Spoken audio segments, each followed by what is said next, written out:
Does the brain cause the content of our conscious experiences? If it does, that supports that what happens in the mind is a normal process as other processes in nature. And that's the reason why we're looking at this topic now. It is quite important then for how we understand ourselves and our free will, our responsibility, etc., because it matters whether there's this big distinction between consciousness on the one hand and our brain on the other hand, or whether they should be thought together as more of a unity. But we'll start looking at some examples and arguments now to support that the answer to this question is yes, the brain does cause the content of our conscious experiences. We'll start with the following examples. Every time you see red, there's a specific area in the back of your brain and that is active. And if we stimulate that area, you will also have a conscious experience of seeing red. But if the area is destroyed, then you won't see red, and you won't even be able to imagine things that are red. So that's a clear indication then that this area of the brain is important for causing conscious experience of seeing red, and also other colors, and also many other things. So for instance, there's another area of the brain called the fusiform gyrus, which stores our experiences and memories of seeing faces and recognizing people's faces. So it's active every time we see a face, but it's also the case that you can stimulate this area and then you'll have conscious experiences of seeing faces. Similar with sound and other conscious experiences. Antonio Damasio and colleagues, they had an experiment where they found an area that was active every time a person listened to a saxophone, and they would see even when this person imagined hearing the saxophone sound, the same area would be active. Now, even if there is this correlation between what happens in the brain and a conscious experience, that doesn't necessarily mean that the brain is the cause of what happens in the conscious experience or in consciousness. One needs to have an additional argument to see that one is the cause of the other instead of it being the other way around or no causation at all. But it seems then one reason to believe that it is the brain that causes the content of our conscious experiences is how we can systematically stimulate the brain. You can put electricity at one point and then I'll have this conscious experience. I want to raise my arm, for instance, or to see this or that.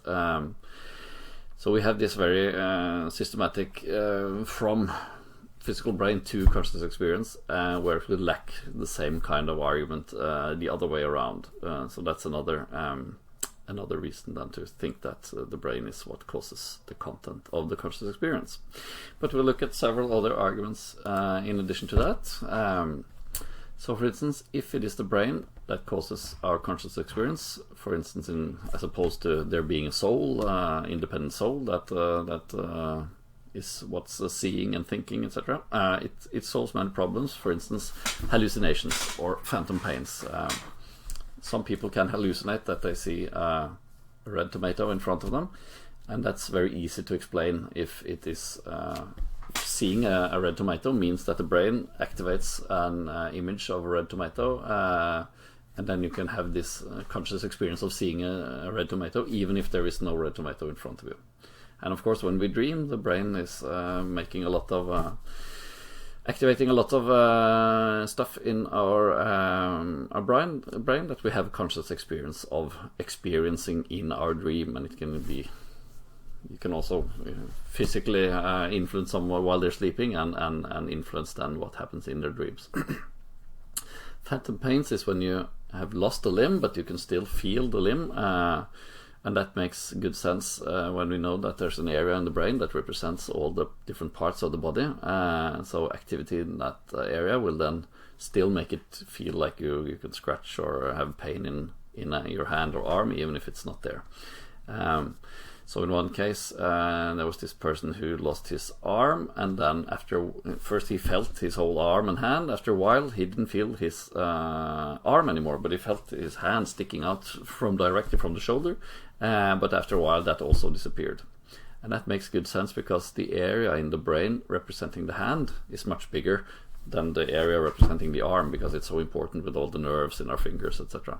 And so the area representing the tongue and hands and so on are much bigger in the brain than the area representing the arm and the elbow. And so the small areas would fade away first, and then the hand later. In our brain we have feature detecting neurons, so neurons that are specialized for seeing either contour or angle or direction or color, etc., specified for these things, and we can see how they work by seeing that when I see an object, the different kinds of neurons are working, which have as their task to register the different parts of what I'm observing. And when these neurons fire together in synchrony, then I have this conscious experience of what I'm seeing. So some different fascinating experiments that have been done on this is you can have, if you give very different input to the eyes at the same time. For instance, you look through two big rolls or something, that makes it the case that you get two very different inputs into each eye constantly all the time, and that the brain is not able to merge into one picture. Then you will be conscious. You can try this for yourself. Take two toilet rolls and look at two very different things. You'll see how for a few seconds you're conscious of one of them, and then for a few seconds you're conscious of the other, and it switches back and forth, even if the physical input is the same all the time. And then when researchers have scanned the brain, they see that okay, now the feature detecting neurons looking at the one image, now they're working together for some seconds, and then the other ones take over, and you're conscious of those for a while. So they see how quite detailed which neurons are at work when you are conscious of one or the other. But sometimes some of these neurons can be destroyed. Some people are colorblind; they can't see color, but they will see the rest of the world without colors. But other times, other things or other kinds of neurons can be destroyed, and still the brain makes a conscious experience of the rest of it.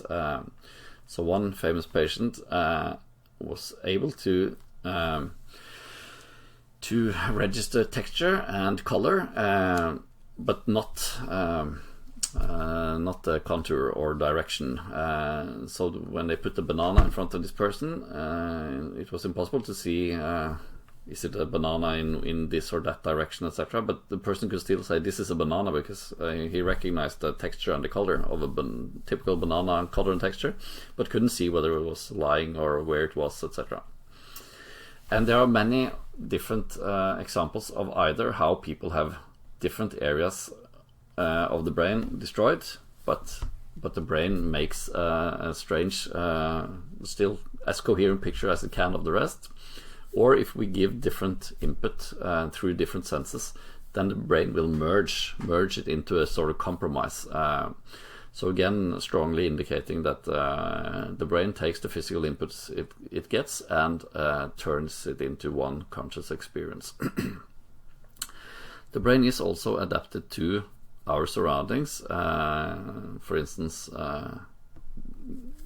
you have a lot of different frequencies of electromagnetic radiation, but the part of the spectrum that has the colors that we have a conscious experience of is the spectrum that we are most exposed to, at least early in evolution, when the senses evolved, and it was very useful to distinguish things with colors. So see, this big brown thing there is a bear, and this is a lion, the big yellow thing there. So the brain put on colors to sort these objects and make it easier for us. And it seems the brain can do this in different ways. So in some interesting camera experiments that were done in the 70s, they put camera on the heads of people who were either blind or blindfolded, and the input on the camera was turned into a physical input that would stimulate either the back of the person's or their tongue. And after a while, when they were walking around with these cameras, seeing nothing, but all the time getting this consistent and the input on their body that they could feel, which was consistent with the input that was given to the camera, they started having conscious experience of things around them, so that it was possible to recognize objects, recognize letters, read something, catch a ball that was thrown to them, etc. And they even tried, if they suddenly zoomed in, if there was a sudden zoom on the camera, then people would duck because they thought something was thrown at them. So they had this conscious experience of something coming closer quickly when the camera zoomed. Showing then that it seems that different physical inputs, as the brains has been getting in sound and color and touch, etc., is turned into conscious experiences. Some people also put magnets into their bodies and say that they start getting conscious experiences of magnet fields around them. So it seems that the brain has this ability then to turn physical input into conscious experiences. A final argument, optical illusions. Several optical illusions can be explained by get these distorted angles and colors, etc., that make sense into what the brain would expect, and so it changes even if the physical input is the same on two colors, but in two different contexts. The brain can make it look different, or sizes. You have all this optical illusion with the Müller-Lyer illusion, etc., that makes sense based on what the brain would expect. So one funny example is how sometimes the moon looks very big, even if the moon, always physically speaking, is equally big and equally close, etc., or just with very, very minor differences. But sometimes the moon can look really big, and that is when it's close to the horizon, close to buildings, etc., because then our brain thinks, well, the moon is a lot bigger than the house, so it will make this conscious experience of the moon being a lot bigger.